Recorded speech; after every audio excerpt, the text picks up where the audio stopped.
মান্দায় পোনা মাছ অবমুক্তকরণ, মৎস্যজীবীদের ভাগ্য বদলে স্বপ্ন বুনে দিচ্ছেন এমপি টিপু। মান্দা নওগাঁ প্রতিনিধি। নওগাঁর মান্দায় ২০২৫ ও ২৬ অর্থ বছরে জবলই বিল ও পার্শ্ববর্তী এলাকা বিলসমূহে মৎস্য সম্পদ ব্যবস্থাপনা প্রকল্পের আওতায় পোনা মাছ অবমুক্তকরণ কর্মসূচির শুভ উদ্বোধন করা হয়েছে। আজ মঙ্গলবার ২ জুন বেলা ১২টার দিকে উপজেলা বিলমান্দা নামক স্থানে মান্দা উপজেলা প্রশাসন ও সিনিয়র উপজেলা মৎস্য কার্যালয়ের উদ্যোগে এই পোনা অবমুক্তকরণ অনুষ্ঠানের আয়োজন করা হয়। অনুষ্ঠানে প্রধান অতিথি হিসেবে উপস্থিত থেকে এই কর্মসূচি উদ্বোধন করেন নওগাঁ ৪ আসনের সংসদ সদস্য ডাক্তার ইকরামুল বারী টিপু। অনুষ্ঠানে সভাপতিত্ব করেন মান্দা উপজেলা নির্বাহী অফিসার ইউনো আক্তার জাহান সাথী। সংশ্লিষ্ট কর্তৃপক্ষ সূত্রে জানা গেছে, এই প্রকল্পের মাধ্যমে বিল অঞ্চলে মৎস্য সম্পদ বৃদ্ধি ও স্থানীয়দের আমিষের চাহিদা পূরণের উদ্যোগ নেওয়া হয়েছে।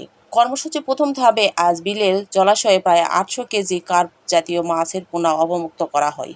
খুব শীঘ্রই দ্বিতীয় ধাপে একই এলাকায় আরও ৯০০ কেজি দেশীয় জাতির পোনা অবমুক্ত করা হবে বলে নিশ্চিত করে মৎস্য বিভাগ। অনুষ্ঠানের প্রধান অতিথি সংসদ সদস্য ডাক্তার ইকরামুল বারী টিপির বক্তব্যে বলেন, আজ আমরা এখানে পোনা অবমুক্ত করেছি এবং পরবর্তীতে আরও দেশীয় পোনা ছাড়া হবে। আমাদের মূল লক্ষ্য হলো স্থানীয় মৎস্যজীবীদের স্বাবলম্বী করা। বিলের চারপাশে যারা বসবাস করেন তারা সবাই মিলে একটি সমিতি গঠন করে এই মাছগুলোর দেখভাল ও লালন পালন করবে। তিনি আরও আশাবাদ ব্যক্ত করে বলেন, ২-৩ মাস পর এই মাছগুলো যখন বড় হবে তখন মৎস্যজীবীরা এগুলো আহরণ করে বাজারে বিক্রি করে সরাসরি লাভবান হবেন।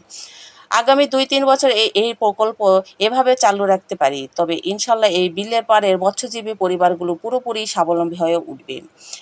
উদ্বোধনী অনুষ্ঠানে রাজশাহী বিভাগের মৎস্য অধিদপ্তরের উপপরিচালক মোহাম্মদ আব্দুল সাঈদ, প্রকল্প পরিচালক মোহাম্মদ শামগুল করিম, নওগাঁ জেলা মৎস্য কর্মকর্তা মোহাম্মদ ফেরদৌস আলী, মান্দা উপজেলা সিনিয়র মৎস্য কর্মকর্তা দীপঙ্কর পাল, মান্দা উপজেলা যুবদলের সাধারণ সম্পাদক মোহাম্মদ ওবায়দুল হক সহ স্থানীয় জনপ্রতিনিধি, রাজনৈতিক ব্যক্তিবর্গ, বিল সংলগ্ন এলাকায় বিপুল সংখ্যক মৎস্যজীবী ও সাধারণ জনতা উপস্থিত ছিলেন।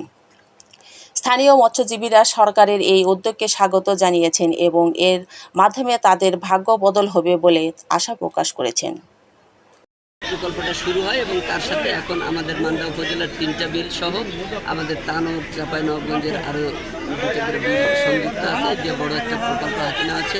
এই প্রকল্পের মূল যে উদ্দেশ্য সেটা হচ্ছে আমাদের এই বিলগুলোতে ভবিষ্যতে খনন করা হবে, তারপরে এই বিলগুলোতে অবস্থান তৈরি করা হবে, বিলের যে পাহাড়িগুলো থাকবে, ধাড়িগুলো থাকবে, সেগুলোতে বৃক্ষরোপণ করা হবে এবং বিলের চারিদিকে যারা মৎস্যজীবী সম্প্রদায়ের মানুষ, গরিব দুঃখী অসহায় বসবাস করতেছে তাদেরকে বিকল্প কর্মসংস্থানের জন্য আমাদের অন্যান্য যে দপ্তরগুলো রয়েছে সেই দপ্তরগুলোকে কাজে লাগিয়ে এর সাথে সম্পৃক্ত করে তাদেরকে সহায়তা করা হবে। ইতিমধ্যে আপনারা জানেন যে এই বিকল্প কর্মসংস্থানের জন্য আমাদের এই 3 বিলে, মান্দার 3 বিলের যারা উপকারভোগী তাদের মধ্যে 45টা করে গরুর বাছুর সরবরাহ করা হয়েছে, ভবিষ্যতে আরও দেওয়া হবে পর্যায়ক্রমে।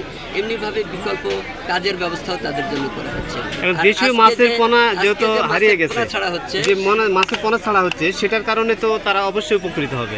অবশ্যই এই বিষয়টা একটু আপনারা জানেন যে আজকে হচ্ছে এখানে আমরা কার্প জাতীয় মাছের পোনা অবমুক্ত করছি ৮০০ কেজির মতো এবং পরবর্তীতে আরও দেশীয় মাছের পোনা অবমুক্ত করা হবে, সেগুলো ৯০০ কেজি দেওয়া হবে। তো এই মাছগুলো যখন বড় হবে 2 মাস অন্তর, 3 মাস অন্তর, তখন আমাদের মৎস্যজীবীরা এগুলো আহরণ করে বাজারে বিক্রি করলে তারাই লাভবান হবে এবং তারা সমিতি গঠন করবে।